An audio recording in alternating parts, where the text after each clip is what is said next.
আসসালামু আলাইকুম। সবাই কেমন আছেন? আশা করি ভালো। তো আজকে হচ্ছে আমি আ একটা রেস্টুরেন্টে খেতে আসছি। যেহেতু আপনারা জানেন আমি সৌদি আরব, তো আমি বাংলাদেশ চলে যাব।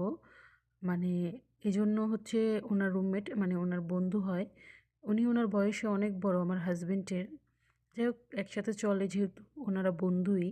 তো উনি হচ্ছে আমাকে ডিনারে ডেকেছে। তো আমরা এখানে খেতে আসছি। তো যেহেতু আমি চলে যাব এজন্য উনি আমাকে দাওয়াত করেছে। তো হচ্ছে এই যে রেস্টুরেন্টে এই ওয়েটার ভাইয়াটা আসছে আমাদের খাবার দেওয়ার জন্য। উনি চলে যাবে।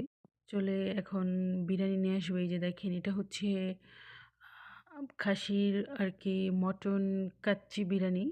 মানে এত মজা এই বিরিয়ানিটা খুবই ভালো লাগছে। যাই হোক আমরা এখন খাইতেছি। তো এখন বের হব। খাওয়া শেষ করলাম আলহামদুলিল্লাহ। তো এই যে এখন আমরা হাঁটতেছি, চলে যাব। সবাই আমার জন্য দোয়া করবেন আমি জানি ভালোভাবে বাংলাদেশ পৌঁছাইতে পারি। আসসালামু আলাইকুম।